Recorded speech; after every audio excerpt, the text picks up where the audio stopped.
It's always somebody messing up a good party, I know. Okay. We'll go ahead and call this meeting to order. Would everyone please rise? And Pastor Jared Novak, would you come forward and give the invocation, please? Everyone, please bow. Dear Father in heaven, Lord, we first want to thank you for this beautiful Southwest Florida day that we get to enjoy because we live in paradise. Lord, I think of our military men and women who are serving right now. Lord, especially those that have left their homes and their loved ones. We just ask that you be with them today. Lord, of course, we think of our first responders, those that put themselves in harm's way, Lord, to protect and to serve our communities. We ask that you be with them today. Lord, we're grateful for all of our government officials. Lord, we ask that as they make decisions that affect us all, you give them your wisdom and discernment. And of course, Lord, in this meeting, we ask that it is guided by your truth. And I pray this in Jesus' name. Amen. Amen. Councilman Sleka, could you please lead us in the Pledge of Allegiance to the flag of our country? It'll be an honor, sir. I pledge allegiance to the flag of the United States of America and to the republic for which it stands, one nation, under God, indivisible, with liberty and justice for all. Okay. Roll call, please. Councilman McIntosh? Here. Councilwoman Martin? Here. Councilman Slackton? Here. Mayor Nelson? Here. Councilman Simmons? Here. Councilwoman Simons? Still here. Councilman Longcart? Here. All right. Good morning, everyone. Good morning, Mayor. Good morning, everyone. Good morning. Woo. That's nice. Very good. Very good. Public comment on agenda items only. Anyone wishing to speak to an agenda item, please come forward. Good morning, Mr. Mayor and Council. Good morning. Local roots. The Bonita Springs Lions Club has served our community proudly for over 52 years. We have strived to successfully operate a seasonal market. I'm sorry, Bob, your name for the record? I'm sorry, beg your pardon. I get excited. That's okay. My name is Bob Hilliard, for the record. Thank you very much. Local roots. The Bonita Springs Lions Club has served our community proudly for over 52 years. We have strived to successfully operate a seasonal market, even with occasional setbacks since the early 1970s. Our service-based organization has always worked to meet the needs of our community. This is our purpose. In just the last 4 months, we have contributed $3,000 for an after-school program at Bonita Middle School, $6,000 to the Bonita Assistance Office, $5,000 to the Gabriel House, $9,000 for Tri-County Challenged Athletes, $24,000 in scholarships to needy, deserving students in our community, $5,000 to the Foundation for the Developmentally Disabled, and $28,000 in support of our Bonita Springs Free Eye Clinic. This $80,000 is just a portion of the funds donated in service to our community, and the major portion of these funds come from our markets. I would like to emphasize we are not an outside organization. The Lions Club is an integral part of the foundation of Bonita Springs. Yes, our roots go deep, and we can truly say that every dollar we earn goes directly back into our community. We certainly do not have any issue with any citizen having the opportunity to market themselves, but do have issue with those who will not work with us to allow charitable organizations the ability to earn funds to support the less fortunate in our communities. Approval of this request could severely damage our market success. However, we have no issue with application for any other day than Wednesday or Saturday. We respectfully request your vote to continue consideration of the application at the Promenade until such time as a mutual agreeable day can be determined. We thank you for allowing us to continue to provide the much-needed support of our many excellent nonprofit organizations and community projects in Bonita Springs. Thank you for your service, and I apologize that I have to leave immediately because I have another board meeting to attend to. Thank you. Thank you, Bob. Mr. Mayor, can I just interrupt for a point of information just for a second? You have a question for him? No. Oh, okay. No, All right. Thank you, the Bob. city manager just informed me that my two FDOT-related questions are going to be presented after during the FDOT presentation. So, if anybody wants to make public comment instead of second public comment, now would be the time to make public comment. It's relative to what's going on. Thanks. Next speaker, please. Whoa. Good morning. For the record, my name is Kathleen Fesser. And on behalf of the residents of Imperial Harbor, we respectfully request and urge the City Council to consider and adopt the Spring Creek Restoration Plan proposal. Our beaches, rivers, and waterways are integral components of life in Florida. They are important assets to our community, attracting tourists and potential permanent residents. To ignore the current impaired conditions is to invite further degradation of our waterways, which may in turn may have extremely detrimental effects on water quality, wildlife habitat, and ultimately property values. If the city of Bonita Springs is to move forward with growth and development, it would make sense to ensure that the main attractions to the area are in the best possible condition, for without the beauty and myriad recreation opportunities our beaches and rivers, waterways provide, visitors may have little reason to become permanent residents, and current residents may have every reason to move on.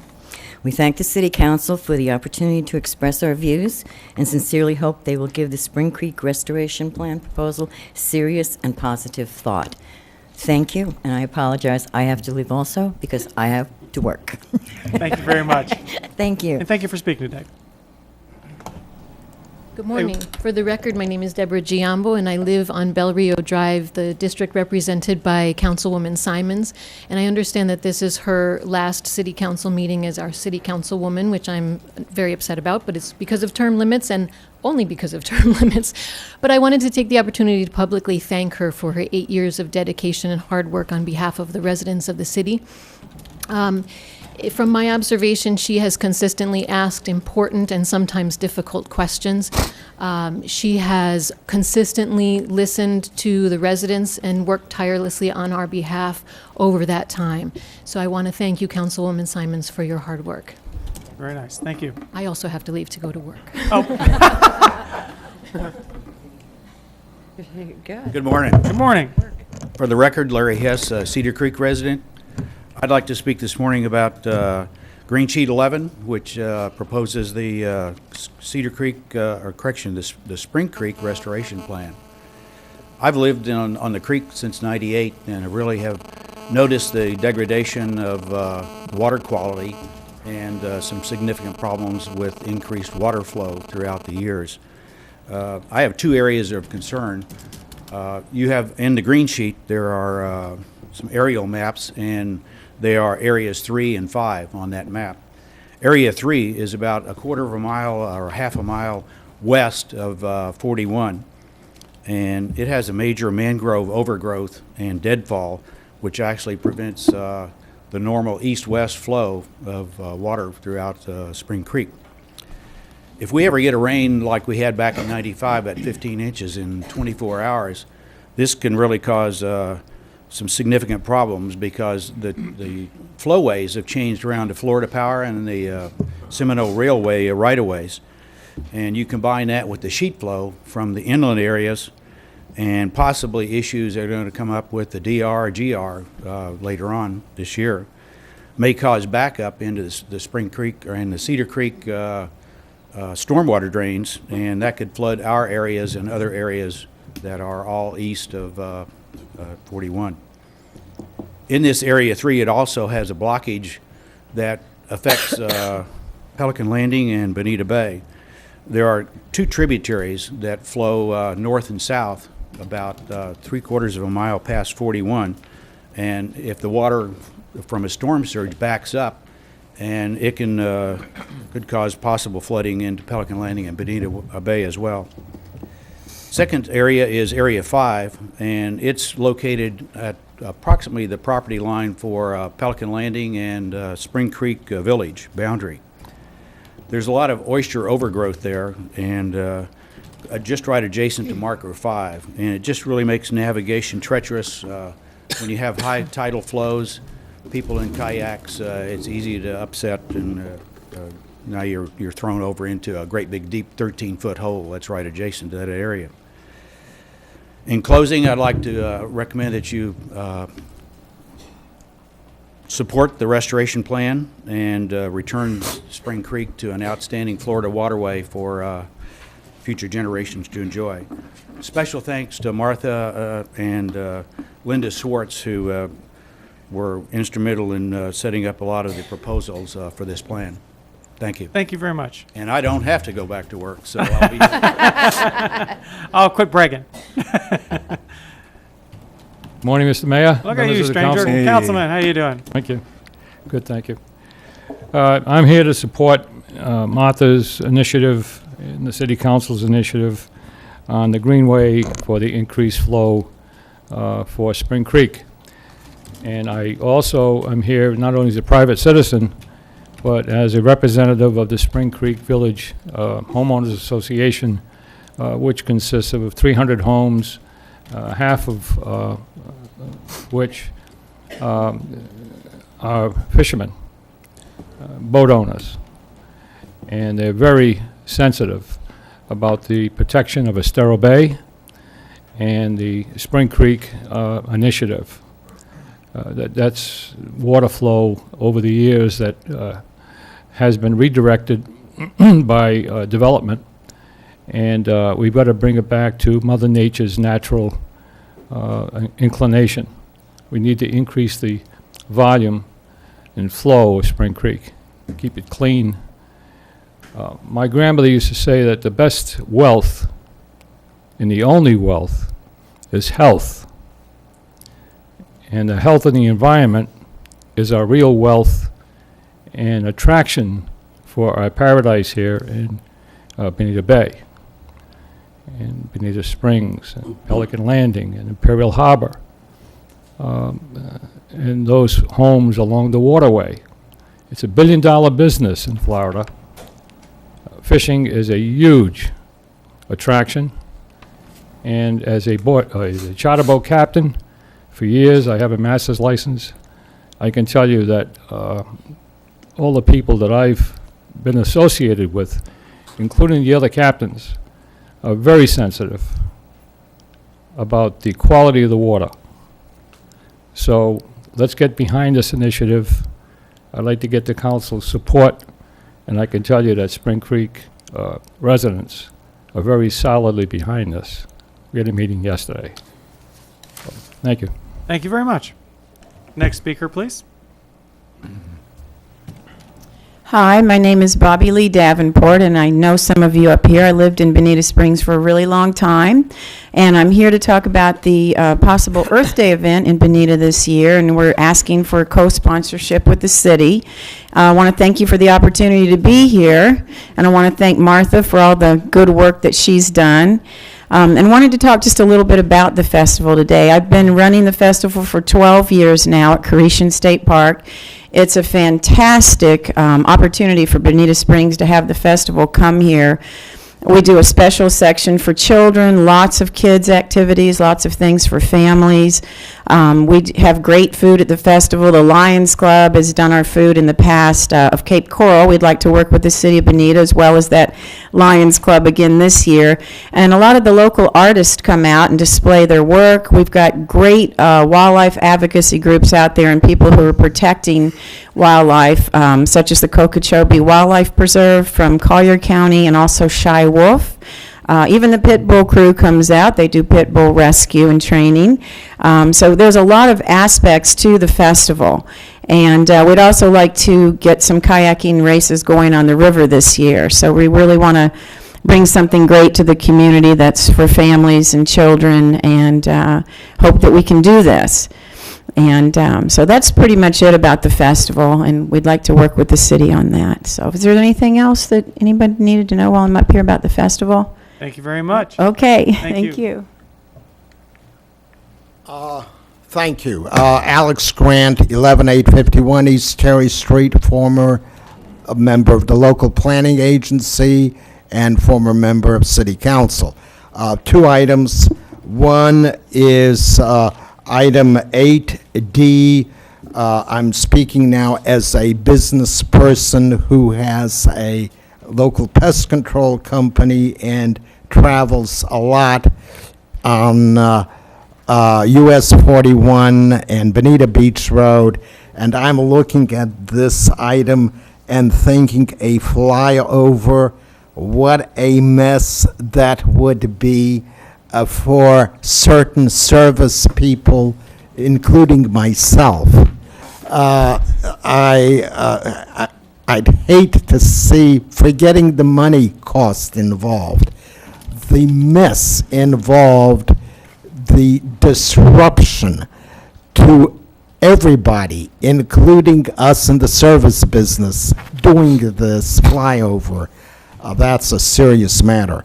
The other matter on the Spring Creek restoration, I was on the local planning agency when we hired Greg Rawl to do the DRGR study, and his recommendation at that was major improvement in that Spring Creek waterway. So thank you for addressing that. And sorry to see you leave, Martha, but I'm sure your shoes will be filled admirably by your next individual sitting in your seat. Thank you for your work.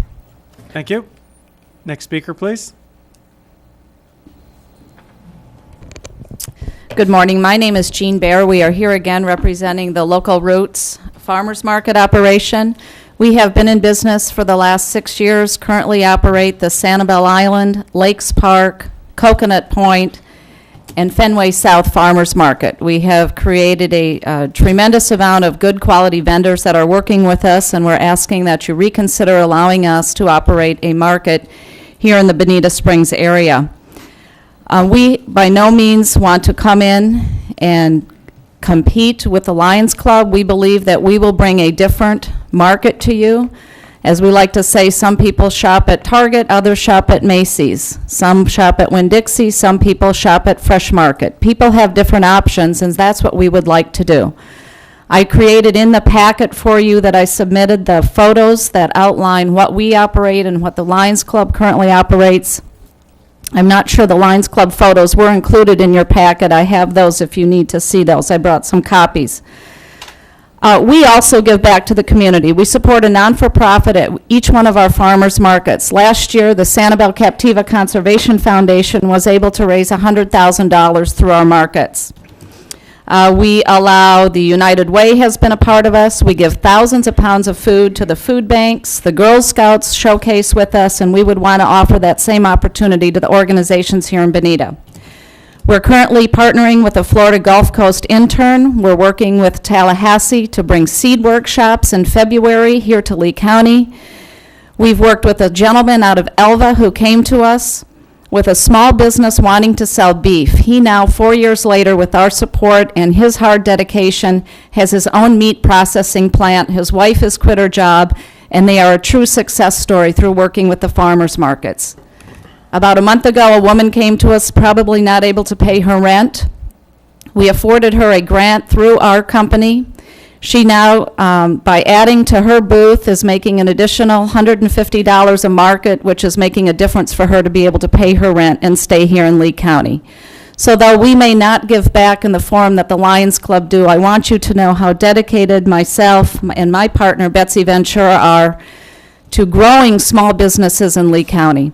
We have the support of RLR, who owns the promenade, a tremendous amount of vendors that have pulled out of the market that would like to come back.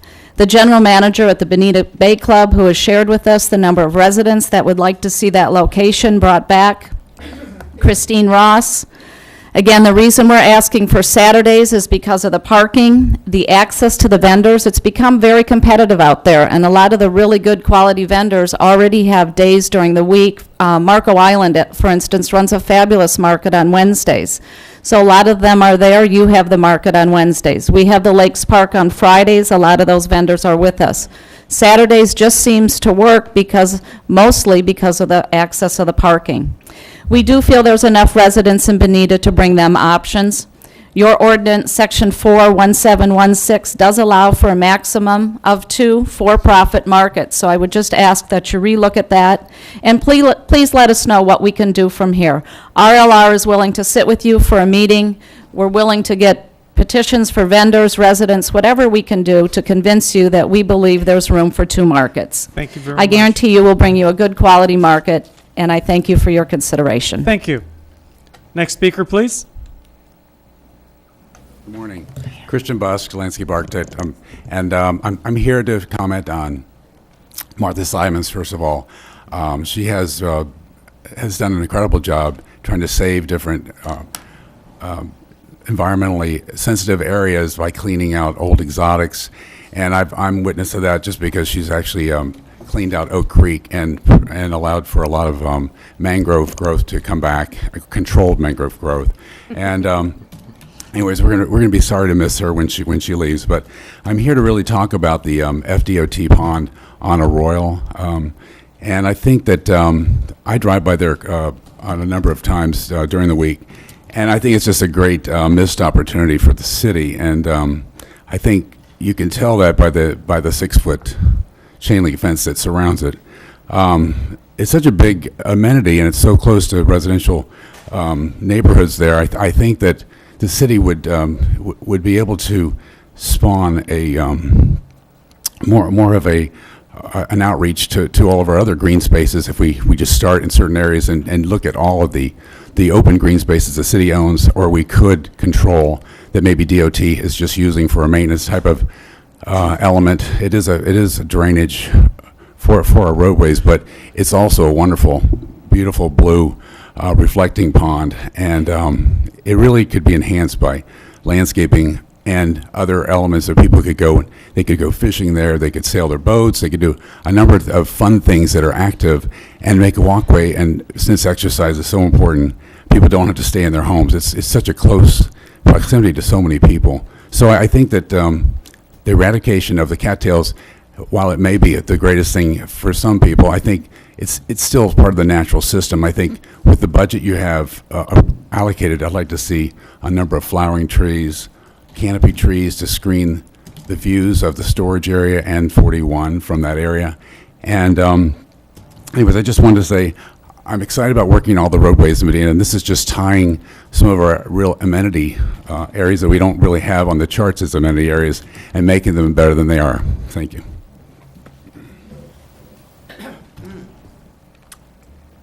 Morning, I'm Fred Forbes.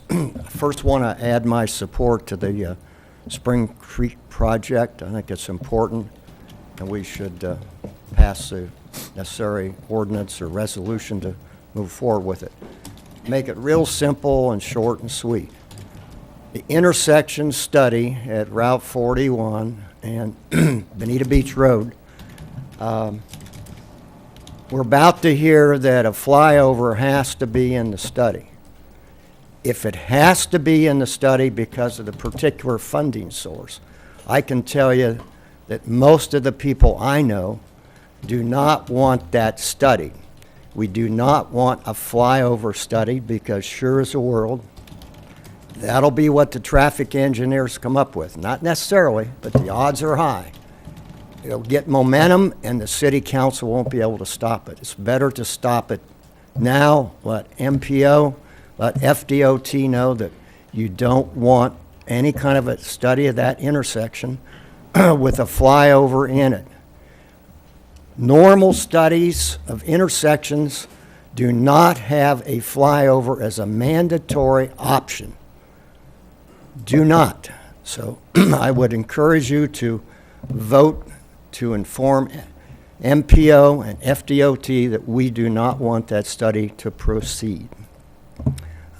I think that there's an opportunity to get a intersection study later, and if we had to do it, we can always pay a little bit of money ourselves because an intersection study per se is not that much. One last point, Bonita Beach Road doesn't have as much traffic on it now as it did 4 or 5 years ago. And there's a lot of other intersections going down 41 that have got a lot more traffic at the intersection of 41 in those roads. Thank you. Thank you very much. Next speaker, please. Good morning, Linda Schwartz from Cedar Creek. First, I'd like to thank Councilwoman Simons for her dedicated 8 years of service. We really appreciate your pushing the hard issues. Secondly, I would like to support the restoration plan for Spring Creek. Others have described the needs very well, and also I would like to remove the option of a flyover from the 41 Bonita Beach Road intersection. Thank you. Thank you very much. Next speaker, please. Good morning. My name's Dave Yoder. I'm a resident also in Cedar Creek, and I've been there for a number of years, and I'm an active boater on Spring Creek. I've probably taken 100 trips in and out of the Spring Creek area, so I've seen it over a number of years during both the wet and dry seasons, and I've been in my residence during Hurricane Charlie, Hurricane Wilma, Tropical Storm Faye, pretty much all the weather events. I have noticed changes in the water flow in Spring Creek. I can see the evidence when I take my boat into Spring Creek, the overgrowth of the mangrove, sandbars, oyster beds, encroachment from both shores is significantly restricting the water flow out of the Spring Creek area. From my own dock last summer, I could see quite a change in the water levels. Everybody thinks we had record rainfall during this last rainy season. It actually was only slightly above normal. We've simply been in a drought condition for a couple of years, and so all of that rain looked pretty bad. But what I can tell you is that the water comes up faster, and my dock is just east of the US 41 bridge. The water rises faster, it stays high longer, and it takes longer for the water to recede during those high rainfall events. And I am very much concerned that we get the right conditions, we will have severe flooding in that area.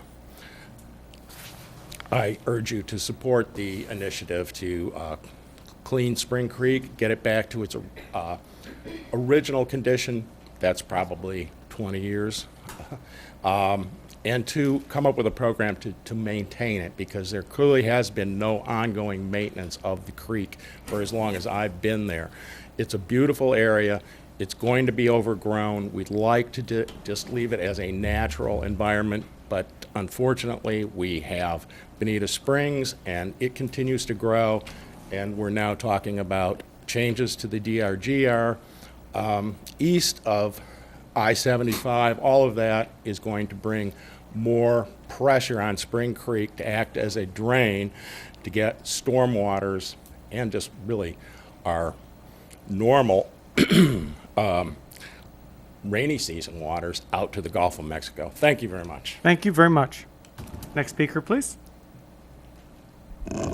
Good morning. For the record, Nicole Johnson here on behalf of the Conservancy of Southwest Florida, and I'm here today to support funding for the planning of Spring Creek and restoration in that area. It's very important to take this first step so that you can look at your comprehensive plan policy, which says an overlay, a spring protection overlay for Spring Creek is something that you need to work towards. So we see this as a really essential first step in that process. The Regional Planning Council with Jim Beaver and David Crawford, they are eminently qualified to head up and lead this restoration planning process. It might be a bit premature, but I did want to get out there the idea that for the hydrologic component of this, because this will look at hydrology, restoration, a whole number of water-related issues, that the South Lee County Watershed Plan update has been done. It has Roger Kopp, the hydrology expert's recommendations for some Spring Creek improvements to both the creek and the watershed, and we would ask that that be the hydrologic basis for this planning process.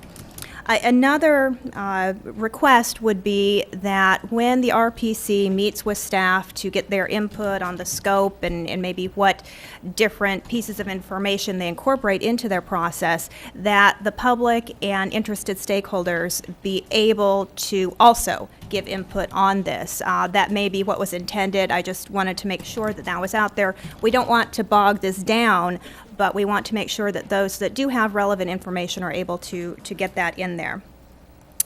I have to admit, I really didn't know what a vulnerability assessment was, so I did some research, and the RPC, they have done a number of these assessments for Charlotte Harbor, many other areas, and it is an impressive document. You are going to get your money's worth out of this. The final thing that I wanted to mention is this effort really seems like it could dovetail nicely into what the DRGR Citizen Task Force is doing. And, you know, the Conservancy, at the beginning of this DRGR, this latest DRGR planning process, we had said that Spring Creek and restoration and dealing with the problems there should be part of the DRGR process. It really wasn't folded into that, but we want to make sure that as these two parallel processes go down the road, that they do intersect at appropriate points, because I think that the two issues, Spring Creek, DRGR, really do combine, and we want to make sure that these efforts are going in the same direction for the better good of the community.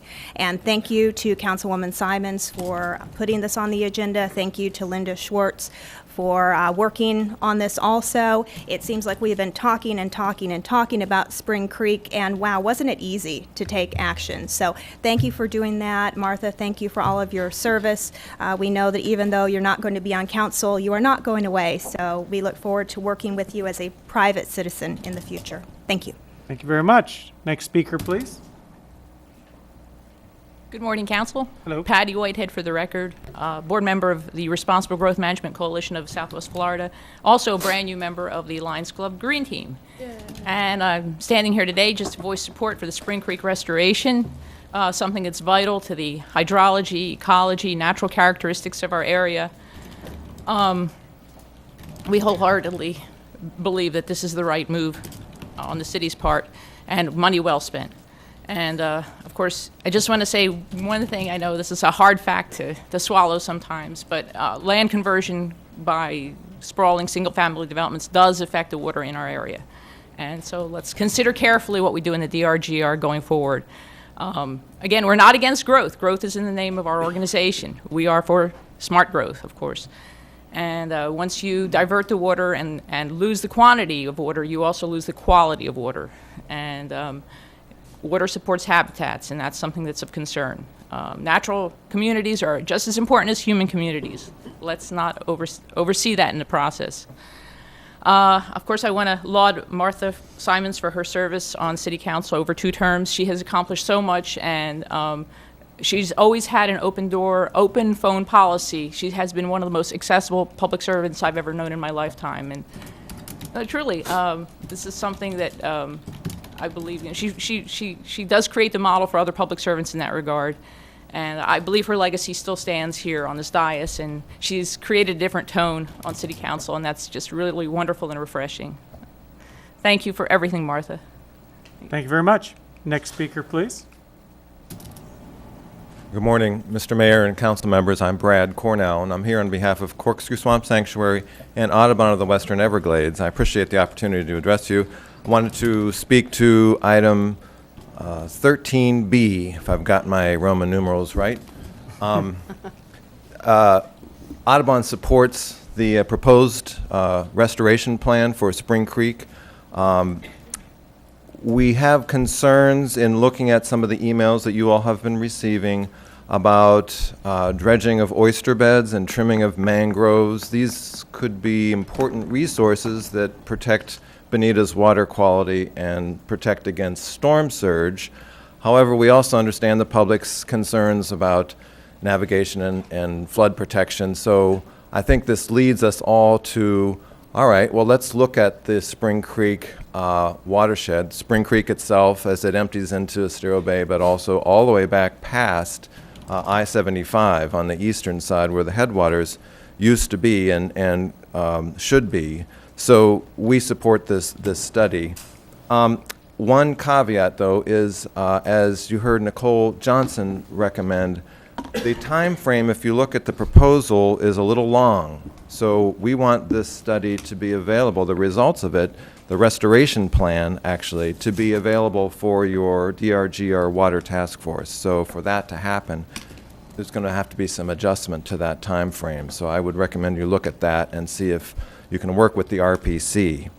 Also, as they propose in there, you need to assure that all the previous work that has been done, particularly the South Lee County Watershed Plan update, but also the Southwest Florida Watershed Protection Plan, formerly known as the feasibility study, which came as part of Everglades restoration, that has a lot of projects in it, some of which are in this basin and in the Bonita Springs area. So those things all need to be folded into this process so no one's reinventing the wheel. I know the RPC has all that stuff, but just so everybody in the public understands that no one's going to be duplicating effort. So again, we support the proposal and thank you very much. Thank you very much. Good morning, Council and Mr. Mayor.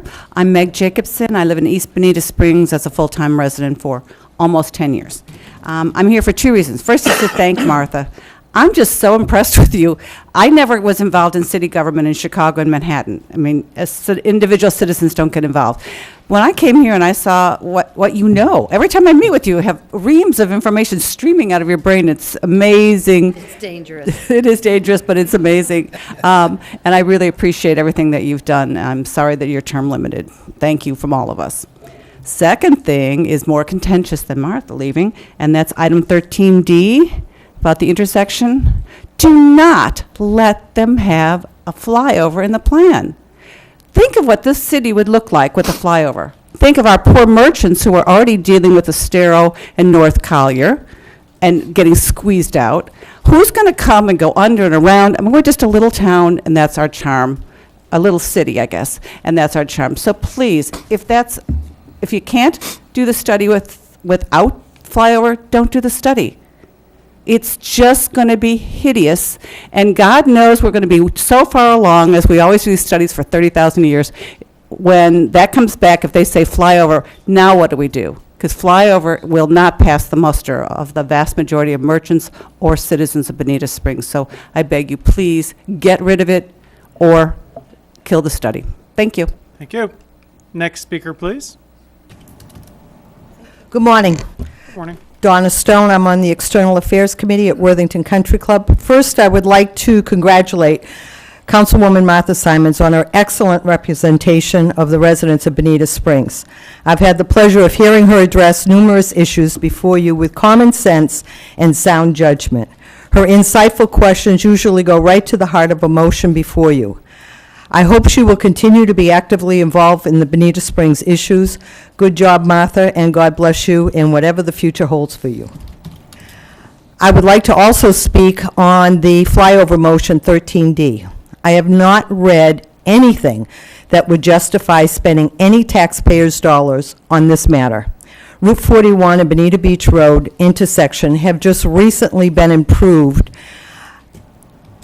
through Bonita Springs. This would negatively and drastically change the appearance of that intersection, and the businesses along 41 have been interrupted, and it was extensive and prolonged. We do not need to add one more thing to a hardship to the businesses along that area. What is the burning need for the flyover? There is none that I can see. During season, we have to wait maybe one more set of light changes. What is so important that we cannot wait 4 minutes and that we have to spend millions of dollars on? With all of the needed issues that we can spend money on in Bonita, this is not even in the top 100. Please spend your time and money to return the ambulances back to the fire stations, or dealing with our water issues in the DRGR area, or the road improvements that are going to be necessary to Bonita Grande and Terry Street. Please get the priorities right. Please do not allow the study. Thank you. Thank you very much. Next speaker, please.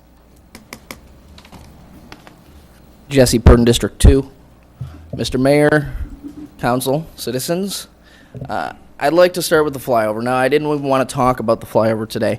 I didn't even want to, but obviously it's going to come up, and this isn't going away, so I have a couple things. Number one, is there a place where we can see a complete source for all of this that we're talking about right now? Something that we can look at as citizens. I'm not saying a PowerPoint presentation necessarily, but something so before we pull the pitchforks out, or before we flatten it. What are the options? I'm definitely not saying I'm in favor of a flyover. I might lead the pitchfork revolution. I don't know yet. But until I see what the actual options are potentially, I would like to see what information is out there, what other options were out there. Is it factual that this study can't be done without the flyover at all? I mean, I don't know these things, and I'm probably not the only one in the room who doesn't know these things. So if there's somewhere that we can actually find that information out, I think it would be beneficial to everyone, because that way the pitchforks don't come out. Nobody's throwing stuff at you guys. You guys aren't defensive. Everything works out better for everyone. Number 2, produce market. Now, I love the Lions Club. I think their contributions to Bonita Springs are unparalleled by anything that anyone else does in our community. With that being said, once again, this is another issue I didn't necessarily want to come up, but as the lady was up here talking, I started thinking about it, and in a way, the local government isn't necessarily a body that should be discouraging free market options, especially in regards to something like a produce market. I understand this is something that you voted on, and I'm not even saying, I think the main issue that we're hung up on is the day, and I'm not even necessarily saying that, you need to give or take on Saturday. I'm just saying I would like to see, I'd like to encourage that you sit down with her and you discuss it, that there be some level of dialogue with them, because if they aren't doing anything wrong and they're giving back to the community, the fact that they're in direct competition with somebody who's our sweetheart, and they should be our sweetheart, doesn't mean that we should necessarily not give them that option as a city. That's not the type of government that I'm for. I'm always on the side of keeping the government out and not regulating or strong-arming anybody for any reason. So with that being said, last, probably not something people might expect, but I'd like to say Martha. You are a hardworking, well-versed individual. You're a great woman, and over the last couple weeks, I've gotten to know you on a personal level, and I think that you're a really good person. We don't see eye to eye. We may never see eye to eye, and you know what? You're not going anywhere, neither am I, but I wish you the best of luck, and I appreciate all the time and effort you've put into Bonita Springs. May God bless you, ma'am. Thank you. Thank you very much, sir. Next speaker, please. Good morning, Council. Good morning. My name is Wesley Norris. I am a resident of Bonita Springs for the past 32 years. Two things I'd like to cover with you today is, of course, and ask you to vote yes on both of them. And one of them is the Spring Creek restoration. To me, that's almost a no-brainer. The only thing I would ask you to look at, and I'm sure you will, you're intelligent people, is to look at the downstream flow of the Spring Creek. It's my understanding that there is a culvert, for lack of better terminology, that's probably way too small to take that water on down to the bays. So I'm sure you will see that and take care of that. Second thing I would like to ask you to pass on this morning is the $13 million loan for the downtown restoration, the improvements of the sidewalks, the roadways, and the drainage system. I certainly ask you to move forward with that, and let's see if we can't put some infrastructure in that area that may attract the businesses that we are looking for to revitalize downtown. Thank you very much. Thank you very much. Anyone else this time, please come forward. Good morning. For the record, Kathy McGrath, longtime resident. Short and sweet. The Spring Creek restoration, as Mr. Norris just said, I was going to say, that's a no-brainer. Long overdue, and I'm very excited about it. The second thing is, of course, the flyover. Take that option right off. We don't need it. We don't want it. And third, thank you, Martha. You've always tried to do the right thing, and sometimes in the process you've been very trying. But you know, your heart is in the right place, and we appreciate all you've done. So good luck. Thanks. Thank you very much. Anyone else this time, please come forward.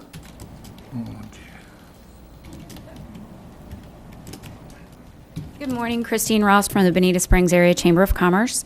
I want to encourage you to vote for the interlocal agreement. This amazing agreement that was put together by Ben and Carl took a long time to get to, and it gives us an amazing opportunity to capitalize on property values being low, to have an opportunity to create a wonderful redevelopment in the old part of the city. And so I hope you will unanimously support that. The second thing I wanted to speak in favor of is competition. I love the Lions Club as you do. The Chamber's very supportive of them. I think that RLR has spent millions and millions of dollars to purchase the promenade from foreclosure. They're restoring a jewel in the center of our city, and for them to be able to have a variety of options going on their property, including a farmer's market, seems only reasonable. I think folks have their favorite markets. They will go to the Lions Club just as traditionally. The folks that were at Bonita Bay will go to the one that was there when it was not open and full of business. So please allow both of these farmers markets to go along, and the customers will choose. Thank you. Thank you very much. Anyone else at this time, please come forward. Seeing none, we will go to presentations and proclamations. At this time, I would like to ask our good sheriff, Mike Stott, to please come forward, and everyone to stand and give him a hand.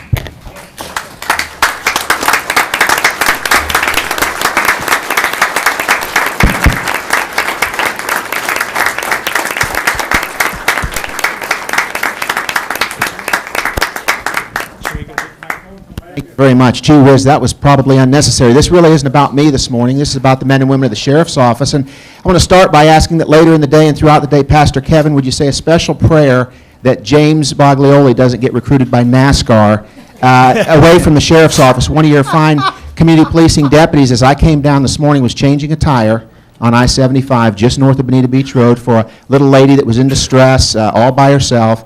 And as the traffic was whistling by at 70, 75, 80 miles an hour, here he was changing a tire, and he actually made it to the meeting this morning. But Bobby Hunter is here this morning, and of course, Bobby's been doing this so well for so long that we wanted to present to him this morning in front of the council, the city staff, and certainly Mr. Mayor, the Exceptional Service Award from the Lee County Sheriff's Office. Now, this will be the second time that he's received this, and so the ribbon that goes on his uniform has a little star in the middle of it to signify among the ranks that this is his second time. And if you'll indulge me, Bobby, come forward if you would. Is that okay, Mr. Mayor? Absolutely. Appreciate it. Please come forward. This is about you. It's about it really is a team, and I know that sounds a little cliche. I don't need to tell you about the boots we have on the ground here in Bonita. We value this relationship. And as you look around the room and you see these fine, the lieutenants, the captain, and everybody, and again, even as recently as just moments before this meeting, changing a tire on the interstate. But for right now, Bobby, you've been doing it for a long time, and you've been doing it well. I mean, whether it's the Veterans Wall, whether it's Holiday in the Park, whether it's most recently the Arts event, was an enormous event here for Bonita. Bobby runs tip of the spear on a lot of that. The Exceptional Service reads as follows: highly credible accomplishments, bringing public acclaim to the officer, his or her office, and the law enforcement profession as a result of training and devotion to duty, and this is key, and service to the public. And clearly that's what Bobby Hunter is all about. I'm honored to stand with him this morning. Again, I thank the council and the staff, and certainly again the Honorable Mayor here for letting us do this. Bobby, your second time around for the Exceptional Service Bar, and this is another ribbon again for your uniform. Thank you. I don't know if Bobby wants to say something else.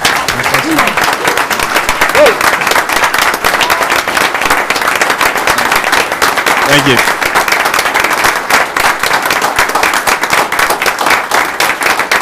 Thank you.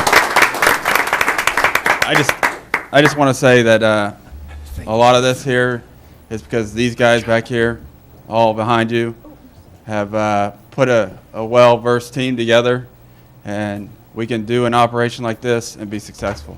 So without these guys, this wouldn't be possible. So these guys need to be thanked you. So thanks, guys. Thank you again.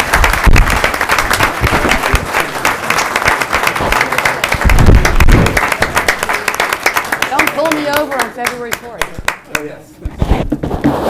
My last day. They need a picture. Mike. Picture. Photo op. Photo op. Photo op. Council Catherine, I'm here. Okay. Good. Close They're it. There you go. listening. They're listening. Everybody gets a photo, not just the mayor. Nice. One more. Thank you so much. Thank you very much. Good. Thank you for all you do. Thank you so much. You're good. Take a share. That's good. Better. Okay. Some of the Okay, at this time, we're going to have a presentation by Richard Dewar, Doctor of Education. Doctor, are you here? Doctor, is there a doctor? Yes, there is. Doctor in the house. I was thinking. Oh, is it? Yeah. I beg your pardon. I beg your pardon. Stand by. I apologize. My apologies. Scribbled out the wrong one. Okay, now we have a presentation of 5-year service award for. Meg Weiss. Let's see. Meg Weiss. Meg Weiss. Meg, are you here? 5 years? She's not here. Come on forward, Yes, please. she is. Right there. We got you bubble wrap. Why, we know how much you like it.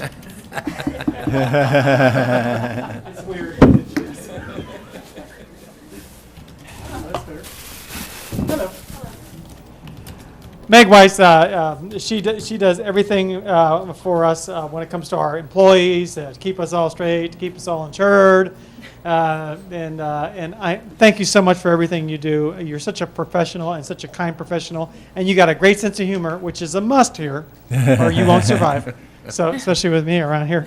So, anyway, 5 years of service. It's only been 5 years? Wow. Present it. I meant that in the best possible way. Presented to Meg Weiss as the 28th day of January 2014, an appreciation and recognition for your 5 years of public service to the city of Bonita Springs, not only to city employees and to staff, but to the entire city. Thank you so much for what you do. There you go. We already framed it for you and everything. Everyone give her a hand.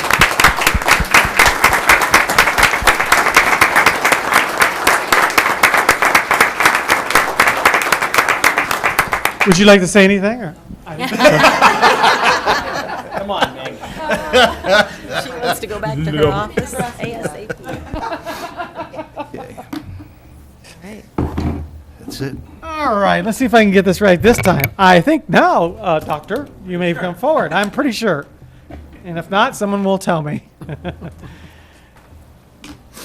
All right, well, you're on here on behalf of the Florida Municipal Charter School Foundation. Welcome. Correct. Yes, thank you. Richard Durr, representing Florida Municipal Charter School Foundation.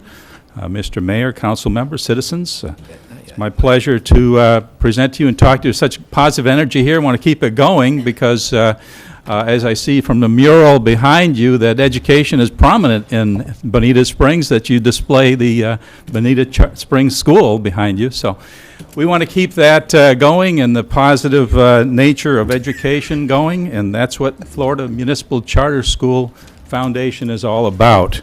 And there is an opportunity for Bonita Springs to look into the possibility of a municipal charter high school within the city limits of Bonita Springs.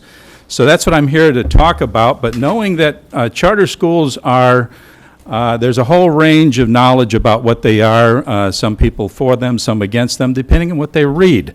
So I'm here to tell you, explain to you some things that you can consider as part of what charter schools are about, and be able to take that information and perhaps take it forward on behalf of the education of high school students here in Bonita Springs.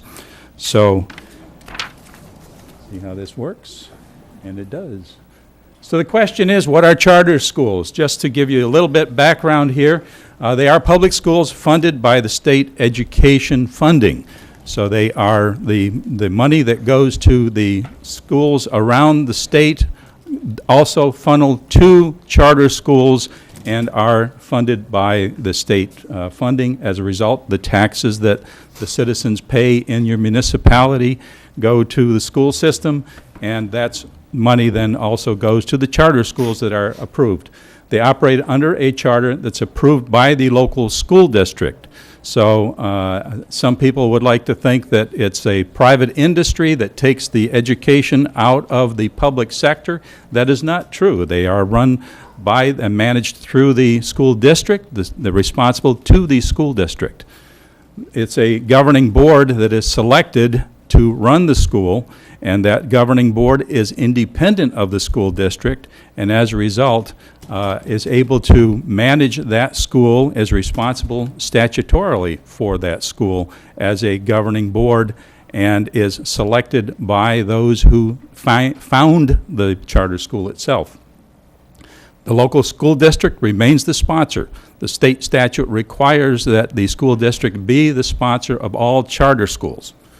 They are approved through an application process and a contract. So once the application for a charter school is approved, there is a contract that must be negotiated between the charter school and the school district in order for that school to operate. It outlines specifically what the charter school is responsible to do and how they must report to the school district and what the school district is responsible for on behalf of that charter school. What is the intent of charter schools? Well, since 1997, the state of Florida has had a statute permitting this. There are over 500 throughout the state. The idea is to improve student learning. That's the whole point of it. That's why I'm involved in charter schools, involved in the Municipal Charter School Foundation. Since we've had the issues facing our country with the decline in the quality of our education, that is what charter schools have been intended to address. So what it does is it provides choice. Right now, as a regular citizen, a parent is required to have their child go to school, and it's usually through then the districting that the school district designs as to exactly what school that child must attend within the boundaries that the school district stipulates. What a charter school can do is eliminate the boundary requirements and allow that by state statute, any student within a traditional charter school, regular charter school, is entitled to go to any charter school within the school district, in this case, the Lee County School District. The idea is to not only provide choice for new learning opportunities for students and parents, but also to create innovative learning methods. State statute also specifies that that's what the intent is to be able to be creative, to go outside the box, not teach to the test, but teach students. So that's what charter schools are intended and write their applications to do.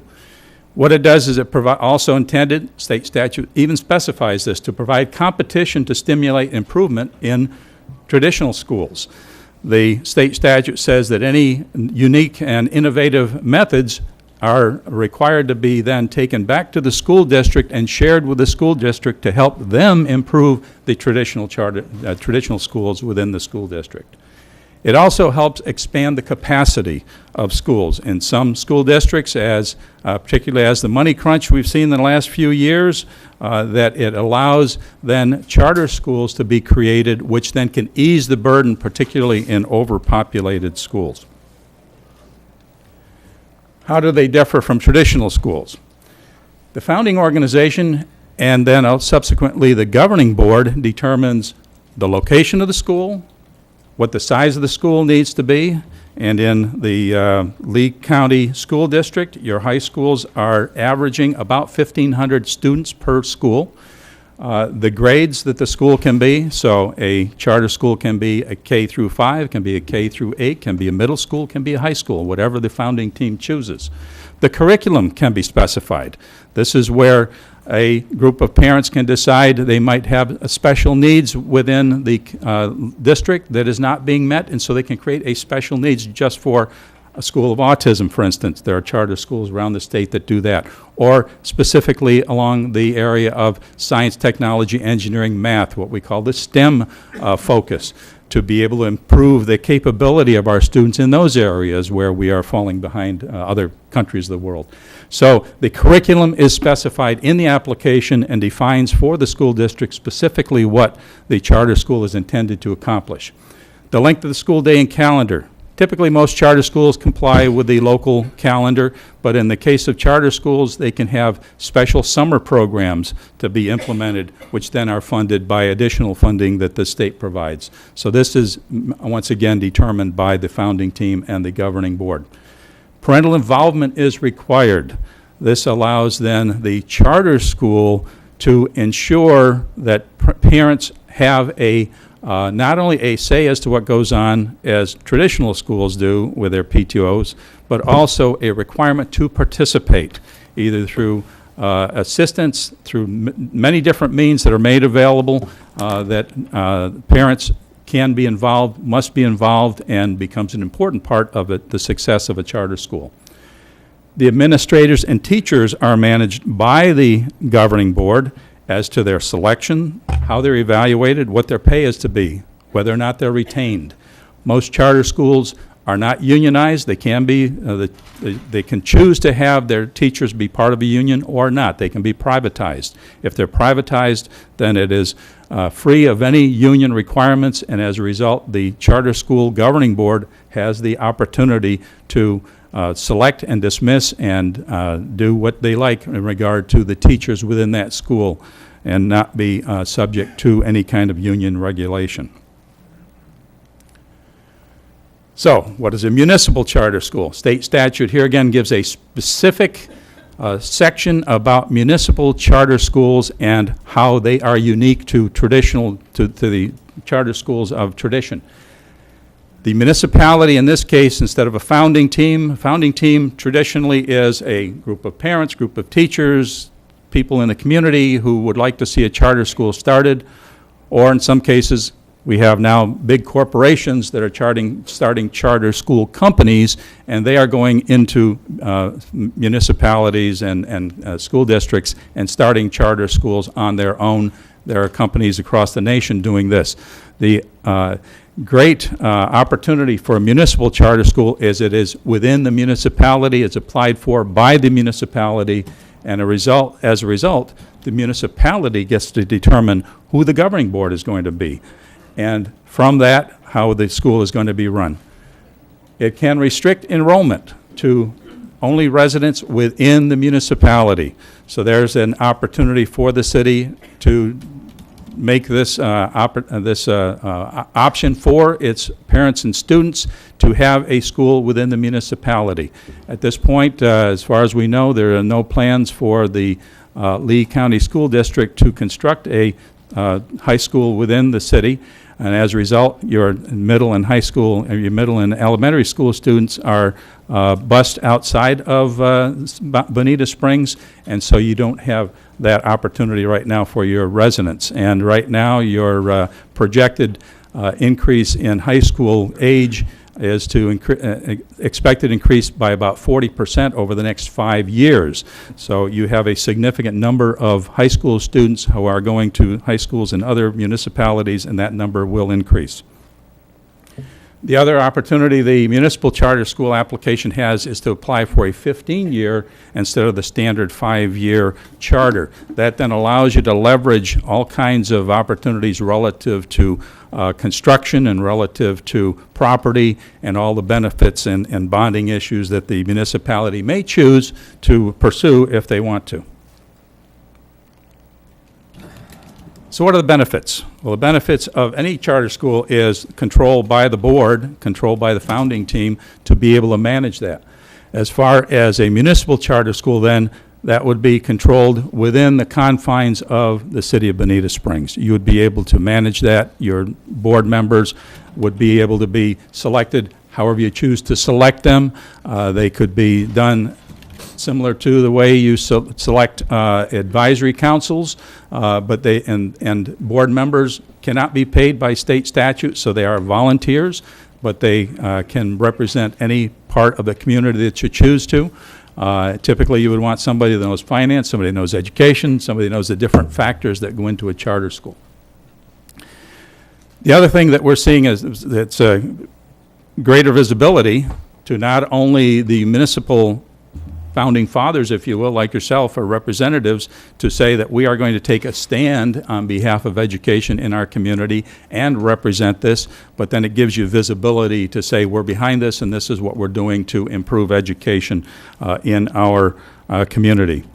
The increased property values, as I'm going to show you in a second here, where charter schools are around the state, about 17 of them right now, municipal charter schools, and in every case it has shown that improved education typically goes parallel with improved property values, and so we have some statistics that can be shared with you on that.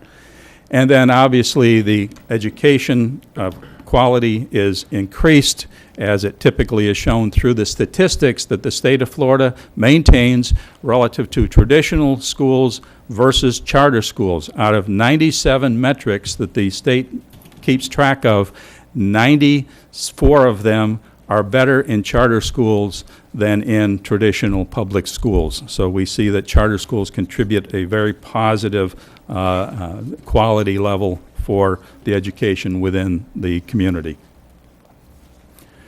So here's where municipal charter schools are located. There are 2 in Central Florida, Orlando and Kissimmee. There are actually 4 up the way here in Cape Coral, and you may be familiar with their operation.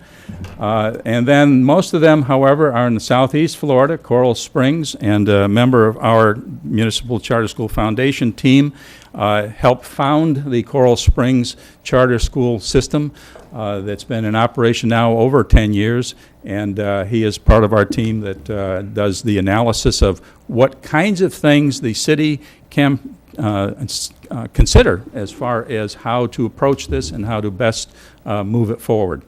And then the rest, as you can see, listed there. So here you are in Bonita Springs, and have an opportunity to do this, and we've got some analysis that we'd like to share a copy of with you, that we've done some brainstorming.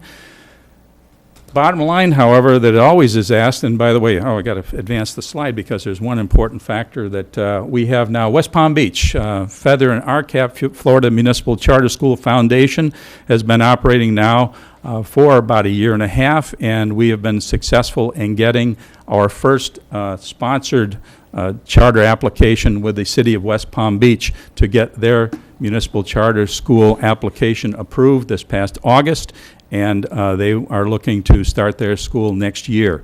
So that's what we help them do, and that's what our whole foundation is about, is to help you understand what the options are and the kinds of things that a municipal charter school can do for you and how you can pursue that. So there are some next steps, and obviously there needs to be a game plan. There needs to be a determination of the feasibility. There has been some advanced discussions made as the possibilities of what can be done here. And can I distribute these to the members? Yeah, you can give them to Dan. There you go. Thank you. And this, through our volunteer member of the Florida Municipal Charter School Foundation, is through Mike Levinson, who helped found the Coral Springs Charter School. He was a member of the administration of the city of Coral Springs and now is a consultant. And he would have been here, in fact, making this presentation, but he is out on another project, so I get the opportunity to speak with you. And what this shows is the discussions that have been made, the idea of having about a 600-member high school, the idea of possibly some property that the YMCA currently has possession of and how that can be leveraged. And the reason, when you start talking about property, you start talking about construction, people start thinking about what's it going to cost. And what I want to make sure you understand is that we were able to do with the city of West Palm Beach is to assure them that there would be no cost to the city. If you were to contract with the Florida Municipal Charter School Foundation, that cost that you would contract with us would all be part of the startup cost that goes into the budget in the application. There is a 1-year startup term that is considered as part of the budget, and any budget that is set for that first year startup is considered then part of the expenses that the school must then return to whoever contributes to that. Typically, if it's a local founding team, they will put that money up front to do the marketing and the feasibility study and everything that goes into that. If you were to put forth that expense, you would get that returned once the school opens. That would be budgeted as a return back to the city and repayment for any expenses that the city might incur in helping get this up and started.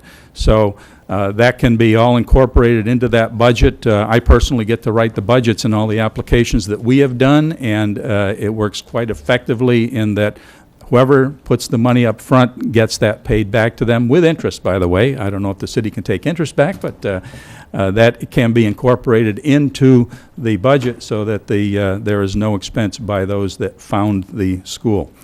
So there are several points in this list that are made here as opposed to going down them. I don't know if anybody wants to address any of those issues, but any questions? Thank you very much. Thank you. Could you, Bill, Councilman Walker, could you put the lights up, please?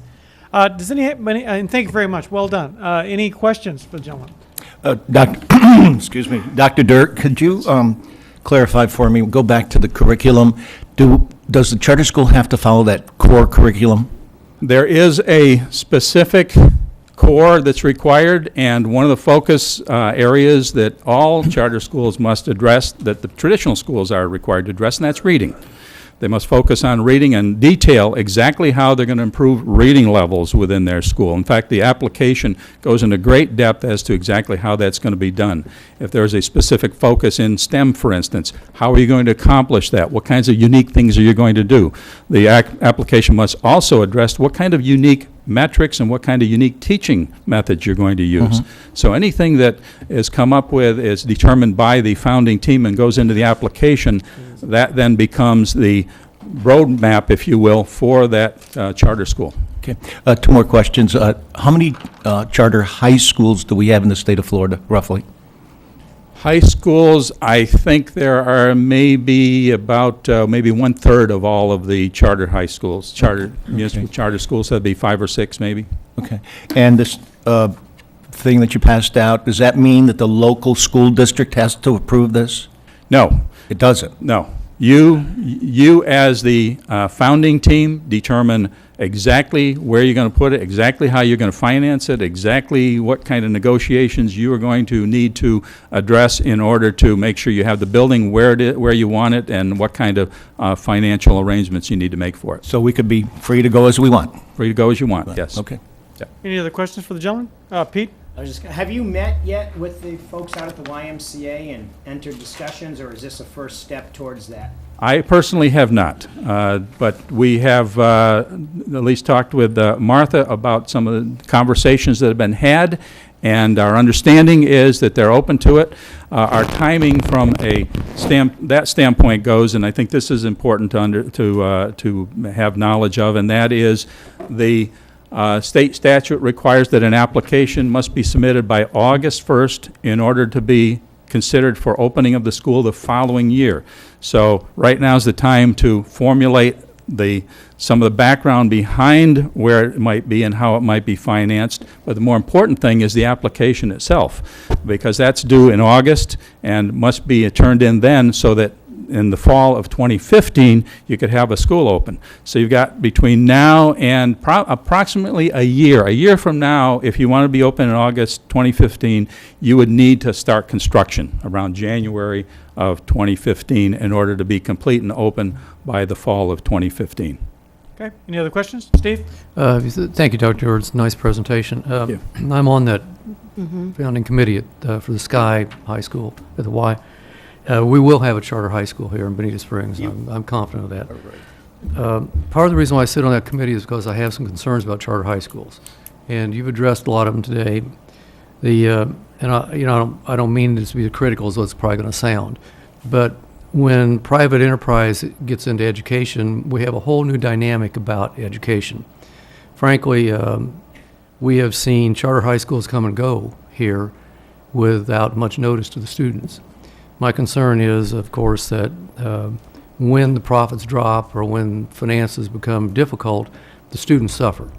So when we talk about issues such as facilities that don't necessarily meet the Lee County standards for what a school building should be, and the school system's left with that building at the end, if someone decides for a for-profit basis decides to leave, the school system's stuck. So, don't get me wrong, charter schools are a train coming down the track. We're going to have charter schools throughout this country. My warning to the citizens is be careful of what you ask for and make sure you know what you're getting. I think your intentions are absolutely good and honest. I don't have any problem with that. My problem is it has the potential of diluting public education generally if we don't assure that the remainder of the public school system is kept intact. It's much like we get questions lots of times about why would you put money into Old Bonita? Well, the reason you put money into Old Bonita is because you can't have some parts of the city prosper and some parts go into blight. So the more charter schools we have, the more difficult it is, I think, for the traditional public schools to be successful. We need a partnership between charter schools and public schools. I think you indicated that, and I certainly agree with that. My ending point is I will support personally anything that needs to be done to support public education, but we do need to make sure we balance what happens inside the broader school system. So forgive me if that came across as too critical and too harsh, but I have concerns about the whole process. I'm actually critical of a lot of the way charter schools have gone because of that very issue.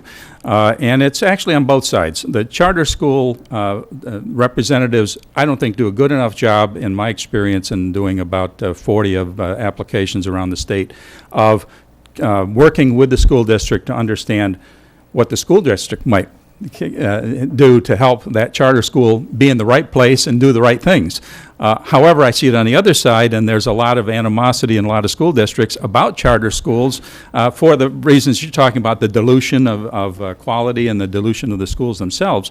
But I think that our Municipal Charter School Foundation's effort is to help the school districts understand how they can partner with charter schools instead of making an animosity between the two of them and battling for students and battling for the dollars that they represent. And unfortunately, I've seen too many of the school districts dealing with the money more than they do with the education that it needs to represent.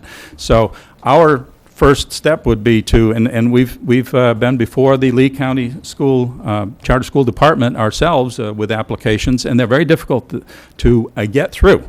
So the good thing about that is they're very difficult to get through. They're going to make sure you've got everything in there right that needs to be done so that you're going to represent education the way it needs to be represented in Lee County. So that's a plus for Lee County. Thank you. Great. Any other questions before, or comments? Yeah. Well, comment. I was unexpectedly, because, I felt like you do, Councilman McIntosh, I'm very supportive of public schools. I went to a fantastic public school growing. I, basically was almost able to graduate from college by 11th grade in my public school. It was amazing. We had professors from Harvard and whatever. But when I stumbled across you guys at a Florida League of Cities conference, I didn't really expect to be turned on by what you had to say. And when knowing that the YMCA here in town, which we recently saved, and I wasn't able, and I'm not able until after February 3rd, talk to Mayor Nelson and Councilman Martin and Councilman McIntosh, who serve on the YMCA board, about this opportunity, and knowing the timeline. I did talk to Ken Modzuleski about what they do, and kind of saw what Sky Academy does in Venice, and their desire to have a high school, because we want to have a high school. You can see on the West Coast, we would be the only second city on the West Coast. What that would mean for economic opportunity for our city was kind of exciting to think about.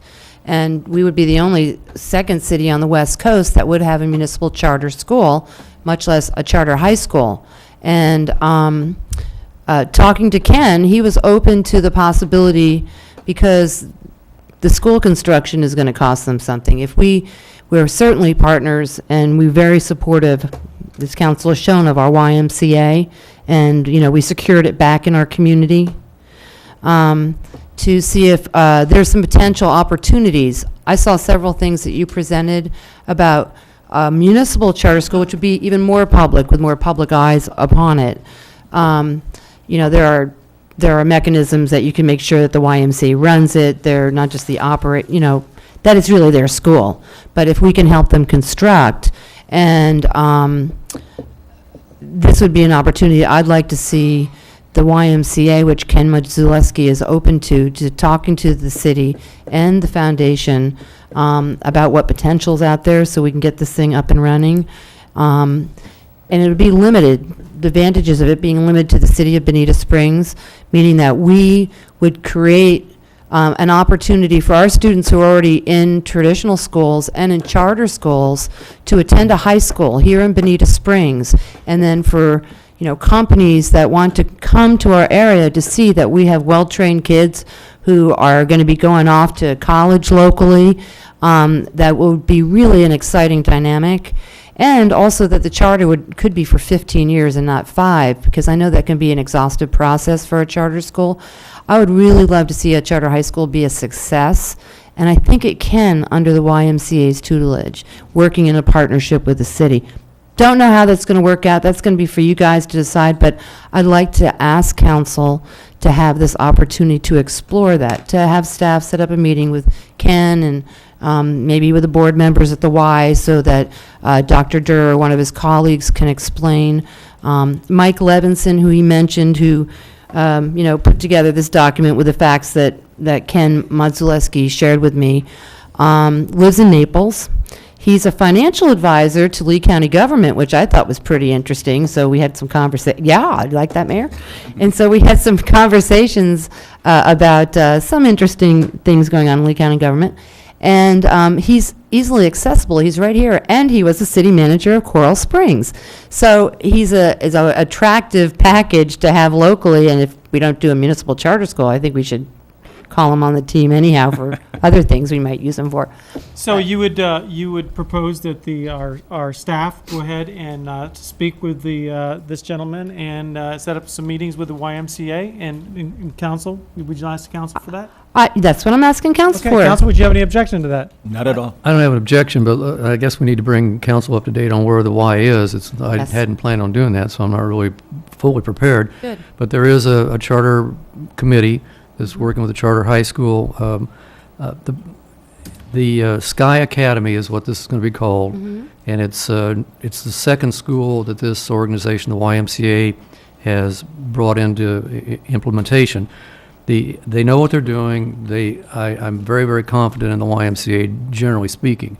So one of the comments I made at a board meeting was, I won't be part of a charter school that doesn't have the YMCA name on it, because I'm not comfortable with for-profit organizations running a school system inside a school system.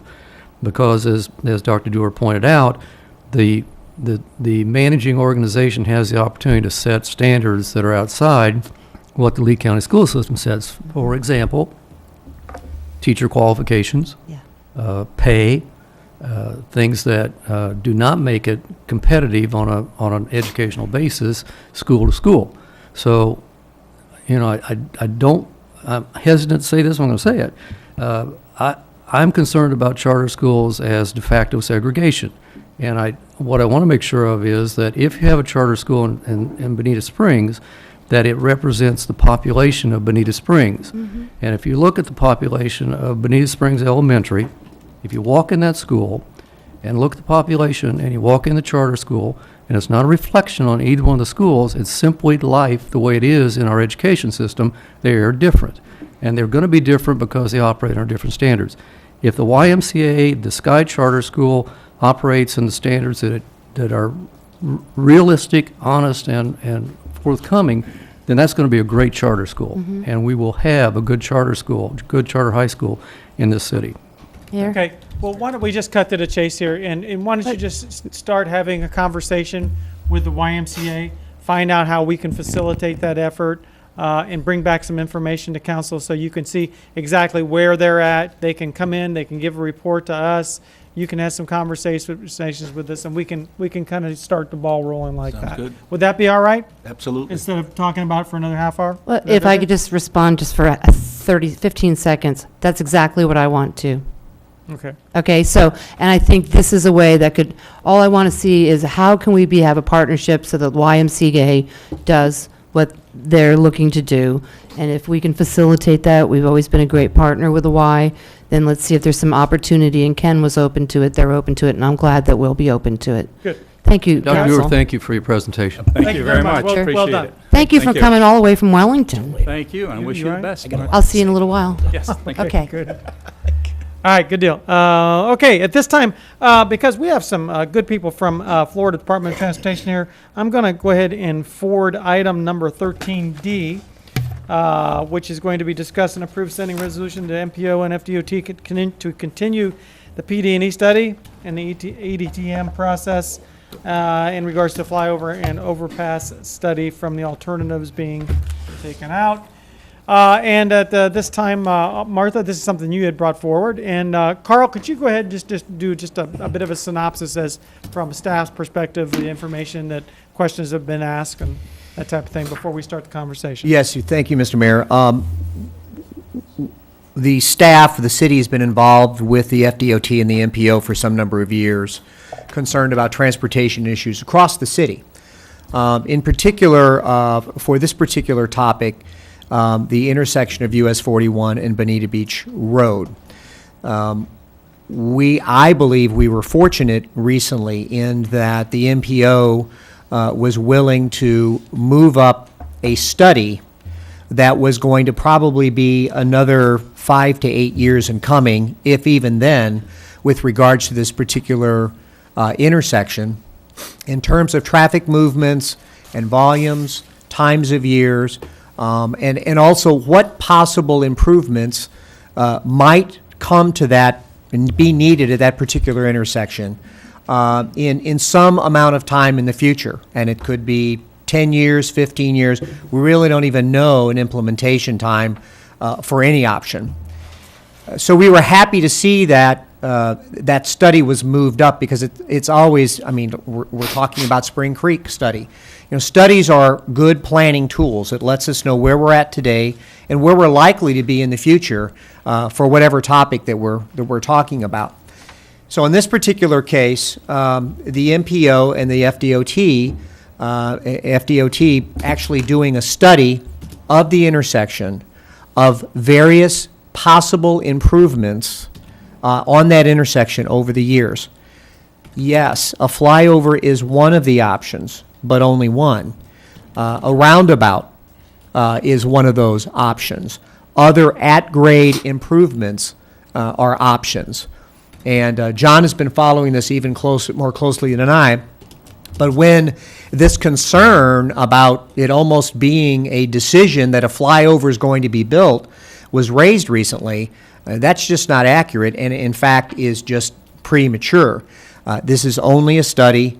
I mean, if I were to be asked today, I probably wouldn't be in favor of a flyover either for a variety of reasons that were already stated this morning. However, it is just a study. It is a lengthy process. Public involvement is involved. In fact, what I did was I called FDOT, and I talked to them. They were very responsive. In fact, we have representatives in the audience today. In fact, Carmen Monroy, who is the district director for the Florida Department of Transportation, is here today to answer some questions and talk about the process so that perhaps a better understanding of what's actually happening and the timing involved might assist in the whole discussion. Good. Carmen, hi.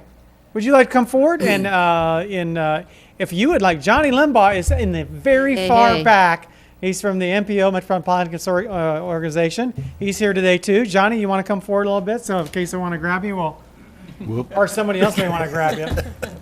Because I'm sure not going to. Come on forward. Hello, and thank you very much for coming here today. And Martha, this was your item, do you have any questions for Carmen, just to kind of lead this off? Well, I mean, no, not About the really. process? Because I've been, calling MPO, FDOT, talking to Don Scott. Don Scott made a presentation at ABM. I mean, I pretty much understand the process. And from what, I can hear from residents and the effect of what a flyover would be, and what I've heard from council and what I've heard, well, particularly the mayor saying, that would be a worst case scenario. Let's get real. Flyovers are not included in PDE studies at Corkscrew and 41 or Corkscrew and Estero Parkway or, 41 and Estero Parkway and, Old 41 and 41. So, Immokalee Road and 41. So I don't know why we have a flyover included in this study, the federal dollars, whatever, but I saw it in the budget, And I said, flyover at Old 41, well, let's look into this, and that's kind of how we got to this point. I know we keep saying, oh, well, there might be a flyover Phase 3 Bonita Beach Road, and that's come up for the last 6 years, but we never had a discussion at City Council, and I really think that there needs to be transparency for that kind of issue, since, you know, the neighborhood that I've represented and Councilman Slatka represents would be dramatically affected if there were a flyover, and council, you know, in a whole, has been a big proponent of economic development. It would just crush economic development at that corner, or restoration of development. So, you know, my motion would be to just kill the study, because I understand you cannot take the flyover out of the study, and I have talked to Community Development Director in Fort Myers and Cape Coral, not the Community Development in Cape Coral, but I've talked to council members there, and they just said, you know what, nip it in the bud. And so I would make a motion to nip it in the bud and just cancel the study if we cannot take the flyover out of it. And I don't know if I have a second, but. Second. I guess There's I a do. motion and a second, and now at the time for discussion. Since we have these professionals here, I'm going to ask a serious question. Since nobody else wants to ask a question, I'm going to. Johnny, could you come up for a minute? Councilman Simons mentioned that no other intersection has these kind of things proposed for them. The long-range plan does show proposed what we term major intersection improvements, which include a flyover option at Gladiolus and 41. Colonial 41 obviously already has one. So there are other intersections along US 41 that potentially could have an overpass. So they are in the long-range plan, and they're lower on the priority list, as the city manager mentioned. This was moved up on the priority list. It was about 2007 when Southwest Florida Transportation Initiative, SWIFTY, brought forward an earmark request to actually look at 4 overpasses along the US 41 corridor. Unfortunately, at that time, the earmark didn't come back at the level of request. It actually came back at, I believe it was like $100,000. So actually, we gave that money to Lee County to do signal timing to add to the life of the intersections along US 41. So the PD&E study will look at all alternatives, at grade, overpass, and as they get through the process, the information, the data that's collected will allow the community to provide additional input, the city council, FDOT, the MPO board, and MPO staff to look at the facts. I think it's testimony to this board. You guys have never been afraid of the facts before. You let things go forward, you get the information, and then you make a decision based on fact. I think nipping the study in the bud at this point, this is for a long-term improvement to that intersection. It's not something that's happening within the next 5 years. The study itself will be a 2-year process at a minimum. It'll identify what type of intersection improvement. Do we need to go with triple lefts on a 6-lane roadway with triple lefts and all 4 quads? And you get a very wide footprint. There's the existing right-of-way that's there today is not enough to handle that type of at-grade improvement. So you'll have to buy right-of-way at some point to make the needed improvements. This PD&E will identify those right-of-way requirements. And it also gives the business out in all 4 quadrants the opportunity to have an understanding of what the future is bringing. There's no guarantee that those shopping centers, as they're developed today, 15, 20 years from now, when an improvement could be in place, will those shopping centers still be functioning with those same tenants, or will the city have come up with a redevelopment plan that incorporates the improvements at the US 41 Bonita intersection to have something that could be supported by the full county? Let's just as I'm going to cover a couple of different things, because there's been some assertions made, some little debates going on here and there, and some larger than others. So far as the need of an intersection, some people are like, let's just not do an intersection study. Does the intersection raise to the level to where, compared to other intersections, where FDOT, in a professional opinion, when somebody looks at that, it looks like there's a study that needs to be done? Has there been any determination of that? I mean, obviously, if it's been on since 2000, there has been some thought or recognition. Actually, from my time when I was with the department back in 1990, when we did the PD&E studies for the US 41 six landing improvements, the numbers at that time showed that there was a future improvement over and above what's out there today would be needed into the future. And that's carried on through the developments of all the long-range plans since that time. It was not included in the PD&E study at that time because it wasn't in the long-range plan for Lee County.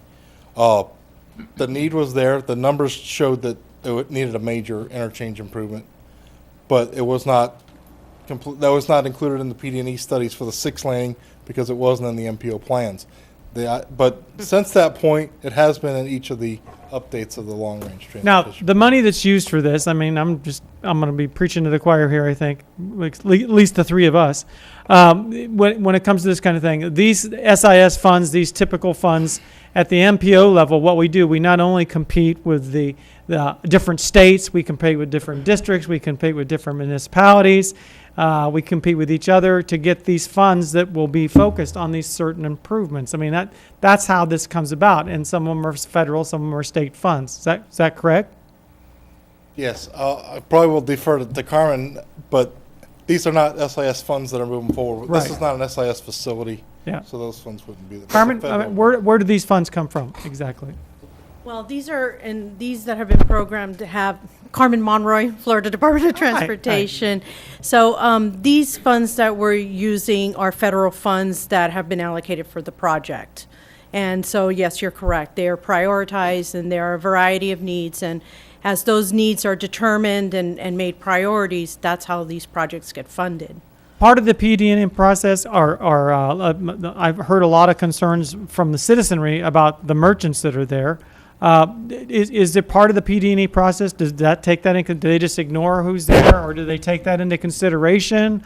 Or The PD&E process is a very thorough process that takes into account a variety of factors, which include not only public participation and public comment on the process, but it looks at the factors on the environment and different factors that are all around, including the business community that's around. And of course, it requires a lot of interaction with the city council. As the information is developed, it comes back to you, and it comes back to the MPO so that you can process it and follow along and question it. so let's say the city council says, we don't, forget it. We're not worried about the intersection. We like it the way it is. We don't want the study. What's FDOT's reaction possibly? Well, the US 41 corridor is extremely important to our area, and so we look at it holistically, and we look at that. This is an identified priority that actually the City Council and the MPO has identified. And as Johnny pointed out, it's been in development since 2000, and as the population continues to grow, as you see additional economic activity in the area, that demand will grow. And the concern and always the danger in removing a study this early on in the process is that should the need then be determined that you need it, then you go back and you compete with a bunch of other projects, and you are going through that prioritization process again, and that would result in an additional delay. All right. And Mayor? Yes? And, if this is a long-range plan, then we can certainly go back and get another study. Without the flyover, I'm sorry that we committed to a federal process that required that we're going to it could potentially become a flyover. And I think the consensus on this council would come forward and say, and in this community would say, we do not want a flyover. It's a very visible intersection, different than Golden Gate, but I'm not going to get into particulars. I just call the question. Mm-hmm. I'm sorry, I'm not going to recognize that question there. I'm sorry. We've brought these people from Fort Myers, these professionals here, and we will hear from them, and then you may do as you wish, Council. May I ask my parliamentarian whether if I call the question must be called? I didn't recognize her, so is there any other questions for these people? You cannot not before we go? recognize me. Yes. Yes, thank you, Mayor. Just clarify for me, if the study goes forward and a flyover is the ultimate recommendation, do we have the opportunity as a council and as a city to vote it down? let me be clear. It is very unlikely that the department would support any option that the city does not fully endorse, that the MPO does not feel is appropriate in a recommendation. And if I may clarify just one additional point. This study does not look specifically at a flyover. It looks at a variety of alternatives. And if I could just take that one step further, to remove any option from the table is problematic for the funding source, because long-term, any improvement that's needed there will require federal funding, which requires this type of study. It will require a look at all options, including a no-build option, because there are considerations, including financial, that evaluate what the preferred alternative solution is for that location. And that includes considering a variety of factors: financial, economic, looking at the growth and future impact of the area, looking at the US 41 corridor, looking at its relationship to other, transportation like infrastructure that we have, like I-75. It is a very comprehensive, holistic view of that intersection within the other infrastructure that we have. Okay, so if I understand correctly, we cannot proceed with a process that says we'll buy into anything with the exception of a flyover. Anything that the city council would recommend to remove any option from consideration is problematic for the funding and the future funding of any improvement at that location. Because as Martha has indicated, in my district, that's problematic, very problematic. So. Okay, and I'd Janet, like did to you- raise a point of order, please. Janet, I'm going to recognize Well, my Janet. She quest- was next thank you. on the queue. My I do question not was- want to stifle anybody's ability to ask a question here. Janet, go ahead. My question was basically the same thing that Steve said, that I wanted to know when we had the ultimate findings of the study, who made the ultimate decision as to which way to go. So you had said that, obviously, that you would take our recommendations into consideration, but I'd like to see that part removed also, and I'd like to see it more of a concentration on the bicycle and pedestrian safety there. That's, Amen. I'd like to see diverting all the attention to what a potential flyover could be to more attention on something that is a great problem and does need attention, would be the bicycle and safety part, which isn't necessarily traffic part. Well, actually, if I may provide a little more clarification as well, our secretary is heading up a statewide initiative looking at bicycle and pedestrian, and safety is paramount to all of the improvements that we do. It is the number one consideration that all of the improvements in our infrastructure. We are certainly much more focused on bicycle, pedestrian, transit, alternative options. All of those are taken into consideration. And throughout the process, because that study and the findings are brought periodically as often as the city council would request, we bring those updates up to, we bring them up for discussion. Those considerations can be addressed specifically. It's all part of that comprehensive study. Okay, are there any other questions before we go ahead? I just have a comment. Go ahead. It's not shutting you down, really. This is just a comment. Peter, the mayor, and I sit on the MPO. I've never seen a question come before the MPO with studies from DOT or any of the other organizations that wasn't vetted clearly and cleanly by the citizens. So I don't think this is an end point. This is simply says this is a starting point for a study. Whether it's too expensive or not, that's not my call. But I can tell you, 20 years from now, we're going to be saying, what can we do at the intersection down there? And we need to at least have some professional advice as to what that is. That doesn't mean we have to take that advice. It simply means we have it. So, sorry to interrupt you. Yes, Carl? Mr. Mayor, if I might, I would like to ask a question. So my understanding is if the study went forward with all the options included, that would not be a problem for the funding source, correct? We would All the make no options. predetermination as to the outcome of the study. Correct. If the findings came out at the end and the recommendation was for a flyover, you've just indicated that if this community said, no, we don't want a flyover at that time, that you would not move the flyover option forward. Is that correct? That's not what you said. Well, No. I just want, Easy. You have a no-build alternative, and that would be what you could select as the alternative, as your preferred alternative. Because my question was going to be, well, if a flyover came up as number one and some other improvement came in as number two, if the city said no flyover at that time, would the option go to a no build or to option number two? Again, throughout the study, that is an opportunity. It would come back to the city council, and the city council would weigh heavily on that recommendation. And then it would have to be endorsed by the MPO. So there are a variety of opportunities. It is unlikely that the department would support anything that the city council and the MPO did not support. Johnny, 1 second. Can I just add my 2 cents at this point from my past experience in working with the department for a number of years in the southern 6 counties and seeing PD&E studies and alternatives coming forward where the local community didn't support. One instance that comes to mind is in Moorhaven for the new high-rise bridge. We presented one alternative. Actually, we presented 2 alternatives. The city council and the county selected option 3, which wasn't either of the 2 we were proposing at the time. And we actually built what they decided their community wanted at the time. So they went with one of the options that were carried forward. In a more recent case in Charlotte County, we were doing a PD&E study for the intersection of Zemmel and Burnstall Road for Charlotte County because they had received a federal earmark, and to use the federal funds required a full PD&E study.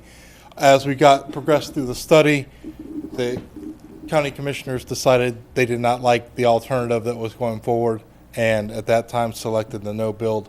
At that time we terminated the study, and we didn't select, none of the preferred alternatives were selected. It was the no build alternative. So my point I'm trying to make is we're going to provide you the information all the way through, and the no build will always be on the table. So if we get to the end of the process, you don't like any of the options or the one we say is the preferred, you could select other ones, or we can go with the no build solutions. Okay. Well, I appreciate that. Any other questions before we go? Yes. I do. Is Immokalee Road and Pine Ridge requested, are they part of this study? From not part of Collier this County? one. Are they part of it at all? No, sir. For neither of those roads? No, sir, this is focused on just that intersection. And you're saying the federal funding is the vehicle that's going to fund whatever happens on? Typically, because these improvements are expensive, there is federal funding involved. And how much of that is, how much of the total cost is coming from federal money? Of this study, Yeah. it is No. all, And now I'm talking about the whole project, if it was built, something was built. well, we don't know what the preferred alternative is, so we don't have, it'll likely be federally funded, but we don't know. But what are the assurances that the federal government will have the wherewithal to fund the magnitude of this particular? I mean, there's a lot of things that are present time today, and of course, the government doesn't have exactly a good financial track record, as we know, and who knows what it'll be 5 years or 10 years down the roads. Well, that transportation funding is prioritized by the MPO, and maybe Johnny wants to. Right, and that's exactly, after the study comes up with a preferred or no build alternative, if there's a preferred alternative, that then goes back to the MPO to select, to put on their priority list for the next phases, the design phase, a right-of-way phase, and ultimately a construction phase. So there's public involvement all the way through that process, and the MPO, the county as a whole, working as the MPO, gets to set the priorities for which transportation projects move forward to utilize the federal funds that are coming to Lee County. I have one more question, Ben. Sure. Are you going to take care of the request that Martha had? Absolutely. Mayor? Because that wasn't answered. If I may, I can give an answer on that, and On what? on the Robert's Rules of Order, which Well, we're going to is- go ahead and vote right now, so that'll take Mayor, care of I'd like to, Councilwoman Martin is signaling something over there, and I'd like to make one comment. Okay, go ahead. Yeah, we do operate according to Robert Rules of Order, so I take exception to what just happened, but, okay. So, when I listened to the Technical Advisory Board and the Citizens Advisory Board on this Bonita Springs, Bonita Beach Road and US 41 intersection / flyover, all they discussed was a flyover. There were not discussions of other alternatives about at-grade.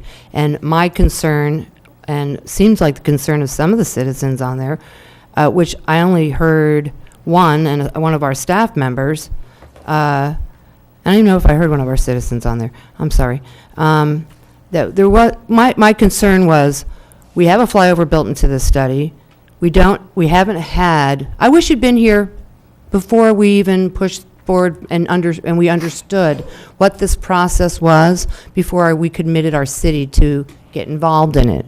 Okay, so now it's sort of like going out and committing yourself to something and nobody knew it here of what the ramifications would be for us. I still think we should nip this in the bud, and I will call the question. Okay, there's a. I'm the sorry, question- I'm sorry, Councilwoman. It's okay. I just had a Don't mind me, I'm just sitting in the middle. Sorry, sir. had a comment. Janet, do you have a comment? Yeah, I did, and my comment is that ultimately, when we do get the results of that study, and you're saying that council does get to weigh in on it, and the residents do get to weigh in it, but my concern is that the other members of the MPO aren't Bonita folk. So they're going to be looking at this study as what it's going to do for them, and not necessarily what's best for here. And I don't know how and where the scale's going to tip as to who gets more priority in the way that they vote for the project and all that. So I was just wondering if there was any way we're going to take a crapshoot with Martha amending her motion to go forward with the study, taking out the flyover possibility, and we'll just see what happens with the funding and try for it. I think they just told us we can't take that out with these funds. Yeah, well. So I hear you, and I'm all for you with the bicycle thing, because I think that's a right-on answer. So I remain with my motion. I'm sorry, ma'am. Okay, there's a, and the motion is to request that the FDOT does not do the study. Yes, sir. Okay. And send that information to MPO and FDOT. All right, there's a motion and a second to request that the FDOT does not do a study for the intersection of Bonita Beach Road and 41. Can you just clarify yes and no vote, the way it's worded? Yes, and a yes vote would mean that you would sending a letter to the FDOT requesting that the study not occur, and a no vote would mean that the study would continue on. And Mayor, that's for this study, okay? Okay, does everyone understand the motion? Yep. Okay, and call the question, please. Councilwoman Martin? Yes. Councilman Slackta? Aye. Mayor Nelson? No. Councilman Simmons? Aye. Councilwoman Simons? Aye. Councilman Longcart? Aye. Councilman McIntosh? No. Okay, thank you very much. Could you stick around one second? We're gonna talk about something. We're gonna talk about cattails now. While you're here, it's like those cattails. 13A. Martha, you had an item on there for 13A. Oh, yeah. Last year, and thank you, ma'am, for being here. I really appreciate you coming all this way. FDOT has a pond in our neighborhood, in District 5, right adjacent to US 41. And back when that happened, I wasn't on council, but there was some assurance made by the former mayor and the council members that pond would be well maintained because it was a beautiful wooded area, and we have a drainage retention pond there. And I think you heard our roadway landscape consultant that he drives past it all the time, and it could be lovely. So we budgeted $100,000 last year. I would hope that we can spend more of that on landscaping and maybe a little walkway or something. But I'd love to be able to work with your department and clean up that, maybe get some commitment from you to clean some of that up, maybe some maintenance, make sure that it's just not mowing around the edges. Because the neighborhood really needs some screening there from US 41 and a new commercial build that's gone on there. And just to make it an attractive asset, because it is an asset, but now we need to make it an attractive asset because it's a very unattractive asset. So our council's budgeted. What I asked our representative to South Florida Water Management District, Mr. Phil Flood, to shoot me an email yesterday, and one of his staff did send me an email saying they're all fine with it and pulling out cattails, and if you want to get a modification on a permit for a little walkway or landscaping, they'll work with us, and that's all great, because I've kind of, Johnny and I have been talking for this about a couple of years when he used to work for FDOT. So hopefully, and I'm glad we're at this point where we can make a decision to move forward. We can certainly work with staff and look at what's available within our resources to assist you. However, those cattails are native vegetation. They assist with maintaining the perimeter of that drainage. They serve a water quality function, and like they're seasonal. They grow during the summer rainy season and get quite tall, and then in the winter they kind of collapse. And so we can do what our maintenance is, and then we can work with staff to try and assist you. In the past, we entered into agreements with various municipalities for enhanced ongoing maintenance of that, but that's not something that a department typically funds. Okay, so, I'd love to be able to see some of the water again and to be able to screen along there and maybe make it an amenity, because right now it's got this big black ugly fence. It looks like a prison camp, but I'd like to ask council if we release that $100,000 so we make it available to do something at that pond, and then I trust in your good judgment to carry forward and do something well. Chris Busk has offered his, help, and I ask that we do that. So if eradication totally of the cattails is not in order, whatever, but let's make it more attractive as we talked about in 2005 as a community, or Couple four. of questions about retention areas. Do you think, retention areas, are they suitable for recreational purposes? There's been some mention about we can use Boats? it. I don't think We can so. use it for fishing and boating. Is that That is something that likely happens? not an appropriate use of that. That is Yeah, it doesn't primary. sound like one. Right. The primary design was that to treat water runoff and to keep the roadway safe. The water coming into there has all kinds of Yucky. Road things debris. in it, Yeah, right? it Okay, does. so the other thing is the fence that goes around the area.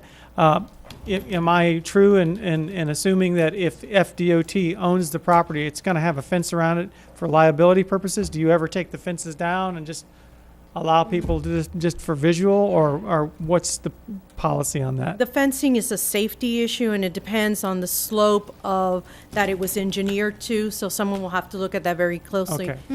All right, good deal. All right, but, and so Martha would ask that council authorize staff to work with the FDOT on some of these issues. And Christian She is, Busk? she is also asking that that $100,000 currently in the reserves in the budget be released pending council further action on what we want to do here. Okay, and in other words, coming up with a plan so far as landscaping or whatever that might be along the edge there to further kind of obscure the view of that. But at the same time, we have to be careful to work with you to be sure it doesn't block your sure. ability to get towards the water. Absolutely, and if removal of the cattails is a consideration, there has to be other vegetation that secures that perimeter, and there's engineering and there's permitting that has to be done. Okay, all right, Mayor? that's a motion to. Yes, and release $100,000? to ask if we can work with Christian Busk, because he's already on our roadway landscaping thing. The idea is to make sure that it looks like an asset in our neighborhood, and talking to Phil Flood, there are things I think we can all come together on that would make it an asset in the neighborhood. So that is a line item in our budget. The money was there reserved. So I hope that we can do that. Thank you, Mayor. Second Okay, for there's- discussion only. There's a motion and a second, go ahead. You set out a reserves, she set out a line item on the budget. It's a line item in the reserve, sorry. Yeah. Sorry about that. In your Yeah, face. it was tricky, but we did it. Well, It was set aside for pond maintenance. all right, that answers my question. Second. Thank you, Okay. Mayor. Thank you very much for coming today. There's a motion and a second. Any other discussion? Roll call, please. Councilman Slakta? Aye. Mayor Nelson? Aye. Councilman Simmons? Aye. Councilwoman Simons? Thank you, Mayor. Aye. Okay. Councilman Lockhart? Aye. Councilman McIntosh? Aye. Councilwoman Martin? Aye. Okay, thank you very much. And thank you for everybody from the DOT and MPO coming. Thank you very much. Let's see. Consent agenda. Break? No, we are to Yeah. presentation by staff on design standards for Oh, the that's right. Quick US break. 41 corridor. Arlene, are you in the house? She is. Can we have a break. potty break? Would you like to take a break first? Just 5. I just had a request to take a break first 5 before I minutes. get Just five. chastised again. Ladies, We'll yeah. take a 10-minute break. 5. Please be in your seats at 10 after 11. Good, powder in my nose. That'll make that much nicer over there, Mayor. Thank you.